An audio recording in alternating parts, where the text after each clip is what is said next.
kayak bukan nggak dihargai, tapi sedih aja gitu ngerasain, gila ya gue bikin channel YouTube sendiri dengan tujuan untuk membantu mereka juga promo, tapi tetap decline.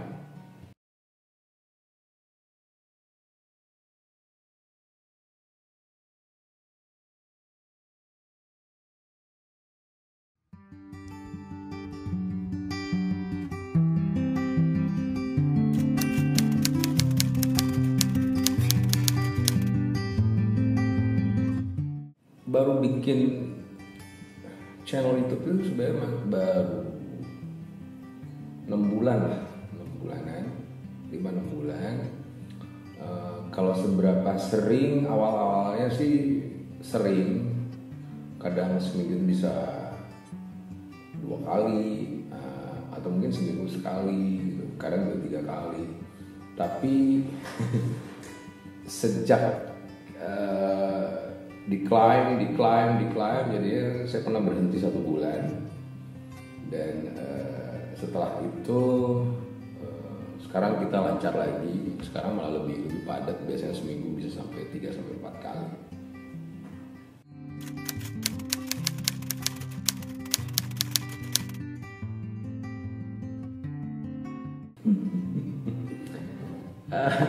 Nah itulah. Jadi yang bikin saya berhenti kemarin hampir sebulan itu gara-gara ada klien dari label, ada klien dari publishing. Nah masalahnya label ini label saya sendiri, publishing saya sendiri, yang notabene saya kasih hak untuk saya beri hak untuk menjaga karya-karya saya. Tapi setelah saya diberi pengertian, saya cukup mengerti, bukan sangat mengerti, cukup mengerti untuk menjaga karya-karya saya sebenarnya. Tapi kenapa mesti saya penciptanya yang diklaim? Gitu loh. Kalau orang lain diklaim sih, ya memang itu wajar ya, karena satu dia bukan pencipta. Ya saya pencipta, saya penyanyi. Kalau ada aturan bilang 6 detik atau berapa detik mirip, jangankan 6 detik, 1 detik aja udah mirip suara-suara saya kok, gitu loh.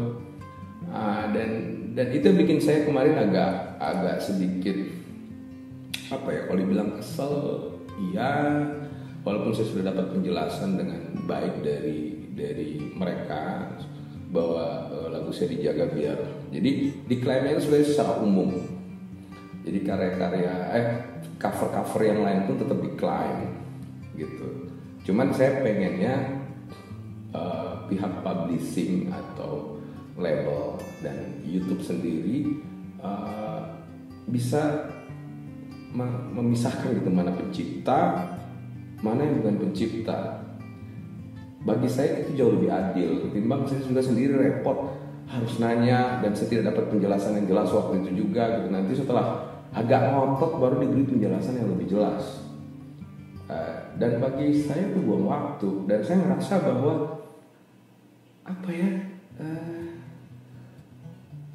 kayak bukan nggak dihargai, tapi sedih aja gitu ngerasain, gila ya gue bikin channel YouTube sendiri dengan tujuan untuk membantu mereka juga promo, tapi tetap decline.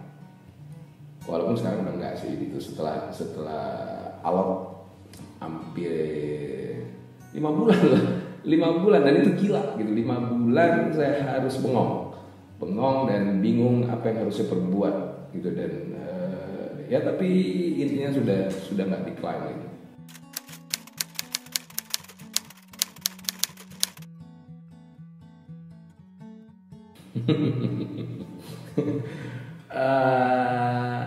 Awal saya tahu tentang itu karena saya nggak terlalu, jujur saya tidak terlalu suka dunia maya, dunia YouTube, mau Instagram, mau YouTube, mau apapun tuh, Facebook, Twitter. Dulu saya nggak punya gitu loh. Nanti setelah masuk label saya diminta untuk bikin, dan makanya baru bikin 6 bulan. YouTube-nya baru dibikin 6 bulan, Instagram saya sendiri baru berdiri sekitar berapa tahun gitu loh. Itu pun ya asal aja. Nah ada beberapa orang yang kasih tau, bang, ini loh abang ini lagi ngetop nih, dibawain sama si Anu, sama si Anu. Awalnya saya pikir udahlah nggak apa-apa juga gitu. Terserah mau di cover mau enggak gitu. Tapi lama ngeliat kok mereka jadi menuai hasil dari hasil keringat saya ya? Gitu loh. Terus izin enggak? Kalau pertanyaannya izin, ya jujur dulu yang mengcover lagu-lagu saya dan sekarang sudah menjadi selebgram namanya, YouTube seller lah, apalah namanya itu, entah apalah namanya. Dan mereka sudah menikmati hasil, mereka tuh nggak pernah izin sama saya, sama sekali nggak pernah izin, gitu loh. Tapi nggak tahu, saya sendiri juga tidak terlalu kesel juga sebenarnya, maksudnya mungkin karena saya lebih memilih hidup tenang daripada saya hidup susah ya, jadi saya nggak mau mikirin juga gitu. Walaupun sebenarnya ada dari hati kecil saya bahwa apa sih susahnya izin gitu, atau mungkin mereka tidak punya kontak ke saya, tapi menurut saya nggak juga gitu. Mereka bisa buka Google, data saya ada di situ semuanya gitu loh. Tinggal ngomong izin aja. Jadi kalau ditanya apakah mereka pernah izin, tidak pernah. Tapi sekarang aneh, banyak sekali yang nge-DM saya izin. Mungkin setelah peraturan baru ini muncul gitu loh. Tapi di konten ini saya mau ngomong ke semuanya, seluruh Indonesia, pengcover yang ada di Indonesia dan pengcover yang ada dimanapun gitu kan. Hari ini saya mau bilang bahwa saya mengizinkan dan mengikhlaskan, ingat ya, mengikhlaskan karya saya di cover gitu. Tapi tolong, kalau kalian mengcover lagu, ini buat saya, cantumin nama penciptanya. Dan sekarang saya punya Instagram, kalian bisa cek lah gitu ya. Sekarang itu cari Instagramnya Adi yang mana. Sekarang saya punya juga channel YouTube namanya Addictivity. Kalau Instagram namanya @ady__87. Kalian sudah bisa izin di situ, izin lah. Karena apa ya? Kembali saya bilang saya Muslim. Saya bisa contoh aja gini.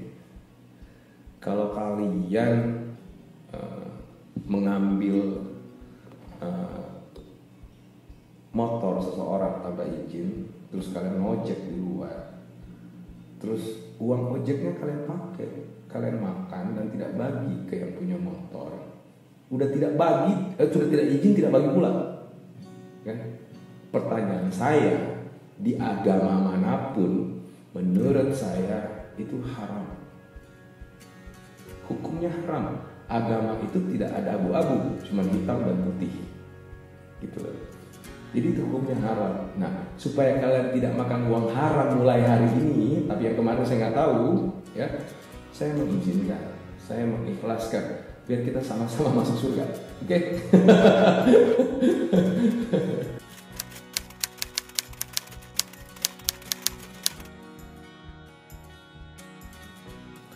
Saya kurang tahu. Jujur saya tidak terlalu baca detail kontraknya. Tapi menurut logika saya tidak ada, gitu loh. Tapi harusnya gini juga deh. Masalah klaim ini, menurut saya harusnya dibahas atau dijelaskan dengan baik kepada para YouTuber, terutama yang cover. Gitu. Nah, yang menurut saya kurang adalah sosialisasi, gitu. Bagaimana mereka menjelaskan aturannya seperti apa? Karena menurut saya ini nggak jelas, gitu. Saya juga nggak tahu. Ternyata klaim tersebut itu kan bisa dibuka kalau kita izin. Nah, pertanyaannya, saya bikin rumah nih, ya kan? Saya bikin rumah. Pakai uang saya sendiri, pakai tenaga saya sendiri, gitu kan. Terus saya harus izin masuk rumah saya sendiri, iki piye? Nggak masuk akal saya. Nah makanya label, publishing, YouTube, tolonglah minta tolong untuk dibikin peraturan yang baik dan menjelaskan juga dengan baik. Nah, siapa yang harus menjelaskan itu dengan baik? Saya pikir kalian lah yang menjelaskan dengan baik gitu loh. Biar para pengcover ini tahu aturannya seperti apa. Karena mereka itu banyak yang minta izin ke saya izinkan, tapi mereka diklaim, komplain ke saya diklaim, bukan gue yang klaim, gimana? Gitu, yang klaim itu label dan publishing, gitu. Nah, saya nggak tahu sih apakah label publishing memberi mandat ke YouTube atau gimana, nggak ngerti lah saya, pokoknya saya nggak ngerti hal-hal gitu. Intinya adalah jelaskan ke mereka yang mengcover ini bagaimana caranya mengcover yang baik gitu loh. Terus yang cover juga kalau bisa punyalah sedikit etika ya. Kalau saya bilang sih satu yang harus kalian punya itu adalah mencantumkan namanya, kembali saya mencantumkan nama penciptanya gitu kan. Kalau kalian bisa izin, usahakanlah izin dulu ke penciptanya, karena kalau publishing, label dan segala macam, menurut saya secara agama mereka tidak punya hak menyatakan kalian haram apa tidak. Ya punya hak itu penciptanya. Buat yang kemarin tidak izin gitu kan, terus sekarang sudah tahu aturannya kayak apa gitu, karena sekarang lagi ribut nih masalah cover lagi ada denda berapa juta, terus masuk penjara segala macam gitu. Nah, saya sarankan untuk kalian, ini saran buat kalian, kalau memang sebelumnya belum izin terus nggak tahu penciptanya ke siapa, coba deh sedekahkan hartanya itu yang kalian hasilkan, sedekahkan saja, terus niatkan bukan buat lu, tapi sedekahkan amalnya. Jadi amalnya itu kalian niatkan untuk si sang penciptanya, gitu loh. Biar apa ya? Ya biar kalian langkahnya bagus lah ke depan gitu loh. Buat apa kalian menikmati sesuatu tapi abu-abu, hitam malah. Nggak guna kalian mau posting di Instagram sudah kaya raya, kalau mau posting ini segala macam sudah hebat, tapi ingat kalian menginjak hak-haknya pencipta sebenarnya kalau kalian tidak izin.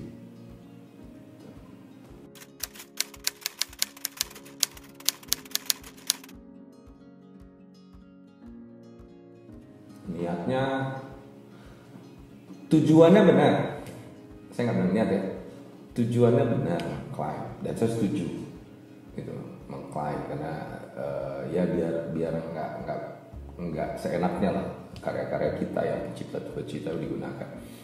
Cuman kalau niatnya, nah ini nih niatnya apakah menguntungkan musisi apa tidak? Kalau saya boleh jujur, sebenarnya lebih menguntungkan mereka. Pertanyaannya gini, saya ngelihat musisi-musisi yang ada di luar negeri, ya, mereka keluarin satu album meledak, mereka tidak bikin album kedua, rumah dia udah beli gunung, bikin rumah di gunung. Itu jadi pertanyaan saya sampai hari ini. Dan ada salah satu provider di Indonesia yang providernya paling terkenal dan paling banyak digunakan, yang jaringannya paling luas, bilang begini waktu itu ke saya. Salah satu pemimpin cabang aja nih, bukan Indonesia, dia bilang begini, "Mas, gila ya royaltinya Mas Adi. Kayaknya Mas Adi sudah bisa beli satu stadion bola." Saya kaget. Jujur demi Allah, ini saya nggak bohong. Saya kaget karena sampai hari ini rumah saya lapangan bola, jauh lapangan bola. Tapi saya syukuri apa yang ada hari ini. Walaupun saya mendengar ada kabar-kabar begitu gitu kan, ya sudahlah, cukup saya tahu. Karena saya pikir pengadilan terakhir itu cuma ada di atas. Gitu loh. Pengadilannya ada di sana. Jadi yang berniat meraup untung yang lebih besar,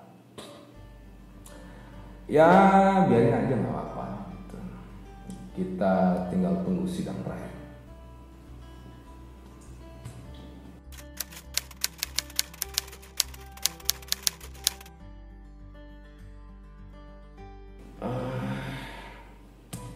Kalau menurut saya sih, justru kalau kita ambil positifnya, kita lihat sisi positifnya ya climb ini. Sisi positifnya adalah mereka yang mau mengcover kan jadi bingung tuh, gitu. Dan sebenarnya kalau mau ngambil positifnya adalah ngapain mengcover sih? Kenapa nggak bikin karya aja, bos? Gitu. Karena gini, kalau memang kalian mau hidup dari musik, gitu, tolong jangan gampang ambil enaknya saja, gitu. Karena menciptakan satu lagu hits itu tidak gampang, sangat tidak gampang. Kami melalui proses yang begitu berat, gitu loh. Saya ceritain aja ya. Untuk memilih satu single hit saja dulu saya harus bikin 40 lagu. Dan akhirnya jadilah akhirnya kau menemukanmu. Jadilah kau masih kekasihku, dengan proses yang begitu berat. Sampai kadang-kadang gue give up bikin lagu. Gitu kan. Jadi kalau dikatakan bahwa proses climb ini menghambat kreativitas, menurut saya enggak. Justru satu poin ini saya dukung, gitu loh. Ini justru membuat kalian berpikir untuk bikin karya sendiri, ambil baiknya, gitu loh. Karena apa ya? Ya, jadi kalau ada pencipta yang marah, gitu kan, marah-marah, bagi saya sih wajar. Saya bukan yang mendukung juga, tapi wajar lah. Saya tahu proses menciptanya, saya tahu proses bagaimana menawarkan demo, gitu loh. Bagaimana kami menawarkan demo, bagaimana kami ditolak, kami bikin lagi, ditolak lagi, dibikin lagi sampai benar-benar diterima. Dan itu kita masih gambling juga apakah lagu ini bisa hits apa enggak. Kami melalui proses program begitu berat. Kami ke radio, kami ke TV gitu loh. Terus yang mengcover, dengerin lagunya, cari lagu yang hits, hafalin chordnya, rekaman dengan versi yang gitar akustik atau apa gitu. Sedih saya sebenarnya. Kenapa musisi lama itu legend? Karena mereka melalui proses itu. Kalian mau legend? Lalui proses itu. Lebih bagus kalian dihargai karena kalian punya karya. Saya tantang kalian untuk berkarya, bukan mengcover.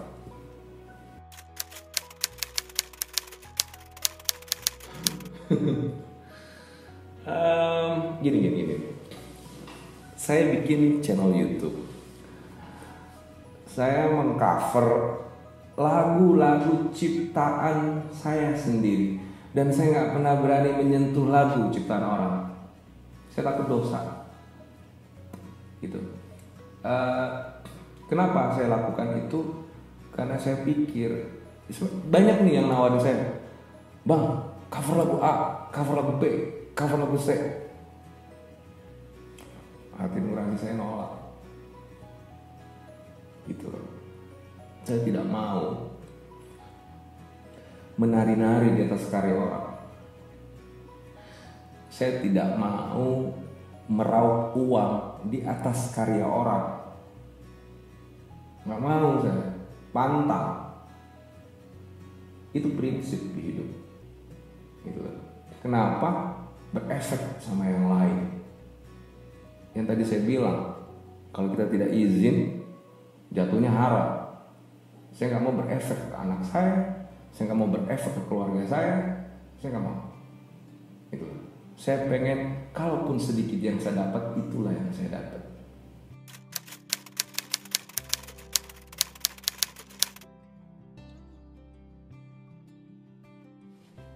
Sarannya, buat musisi cover, kalian sekarang tenang lah, karena saya sudah mengizinkan lagu saya di cover. Jadi lillahi ta'ala saya izinin, saya mengizinkan, saya ikhlas kalian cover lagu saya gitu. Cuman kalau masalah prosedur, peraturan, mengklaim itu kan bukan di tangan saya tuh. Saya nggak pegang pencet, nggak punya tombol buat membuka klaim. Nah itu kalian harus izin ke publishing tempat saya bernaung, kalian juga harus izin ke label tempat saya bernaung gitu loh. Tapi kalau menurut saya seperti saya bilang tadi, ini apalagi bagi yang sudah jadi pengcover hebat ya, yang sudah levelnya sudah di atas, sudah meraup keuntungan banyak, cobalah tinggalkan cover. Bikin karya sendiri. Kalian kan mau dikenang juga karya-karyanya, biar anak cucu kalian nanti ingat, oh bokap gua dulu atau ibu gua dulu begini gitu loh, punya karya loh ini gitu. Itu kan jauh lebih baik gitu. Tapi yang buat pemula-pemula, buat cover, saya tidak mau membatasi kalian juga, silahkan saja mengcover gitu loh. Karena tapi untuk lagu saya ya, untuk lagu saya nggak tahu pencipta yang lain, silahkan saja mengcover, tapi barengi dengan coba bikin lagu-lagu sendiri seperti apa keluarin di YouTube kalian. Nggak apa-apa yang nonton cuman 1, 2, tapi kan 1, 2 ini kan yang suka gitu. Kalian punya orang yang suka gitu. Nah sebenarnya tujuan mengcover ini apa? Nah, ini nih.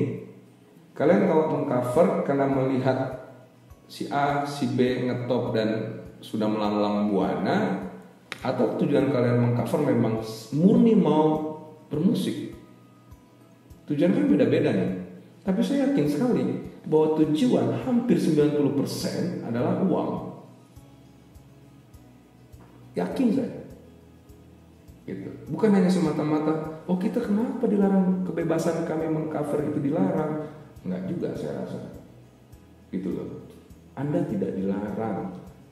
Anda diberitahu mana yang benar, mana yang enggak. Dan saya siap membantu kalian, ya musisi-musisi yang pengen bikin lagu. Karena banyak nih yang nanya-nanya di nge-DM ke saya tentang, Bang tolong liatin dong karya saya, apa yang kurang. Dan alhamdulillah saya jawab gitu. Saya jawab sesuai dengan kapasitas dan kemampuan saya. Saya bilang bagus atau nggak bagus, saya kasih saran gitu. Karena itu jauh lebih bermanfaat buat kalian, buat saya. Karena itu pegangan kalian buat ke masa depan yang pengen jadi musisi. Boleh nggak sih saya bilang, jadilah musisi, jangan jadi pengcover. Pengcover itu bukan musisi menurut saya. Musisi itu mencipta, bukan mengcover. Itu musisi. Oke, buat teman-teman YouTube, kenapa saya bikin konten ini? Karena saya tergelitik untuk berbicara sedikit tentang cover. Begitu maraknya masalah cover sekarang gitu kan. Ada teman-teman pencipta yang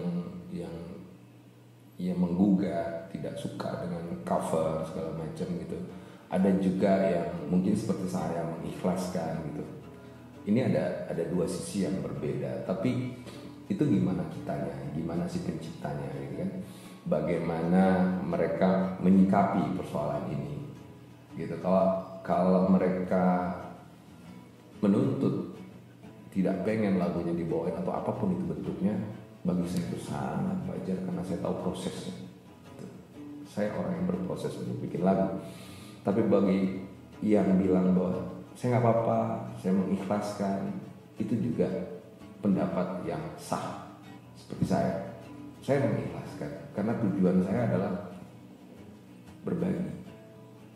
Harapan saya sih mengcover ini selesai dan para petinggi-petinggi di atas bikin peraturan yang jelas, sosialisasi yang jelas, menjelaskan dengan jelas, dan harapan saya semua para pencipta diikutkan untuk menentukan aturan, gitu loh. Jadi YouTube, publishing, label, jangan meeting sendiri, ajak si pencipta, biar si penciptanya nanti, gitu kan, tidak ngomel-ngomel lagi. Terus sosialisasi yang benar. Dan buat para pengcover,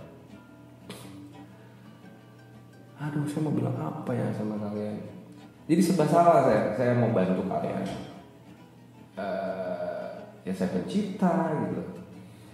Saya mau bikin kalian bebas berkarya juga sebenarnya gitu loh. Tapi apakah mengcover itu berkarya? Saya masih ragu. Berkarya itu menciptakan sesuatu, bukan mengcopy paste sesuatu. Itu berkarya. Jadi saya kasih tahu apa yang saya tahu. Jadi kalau kalian nanti merasa tidak setuju dengan pendapat saya, nggak apa-apa. Kita sama-sama punya pendapat, nggak masalah. Saya terima dan saya minta maaf kalau saya salah gitu. Cuman please merenunglah sejenak. Apalagi kita nggak di dunia ini aja nih. Ada alam yang lain yang nanti kita tidak bisa berbuat apa-apa kecuali jujur dan berterus terang. Ya, assalamualaikum warahmatullahi wabarakatuh.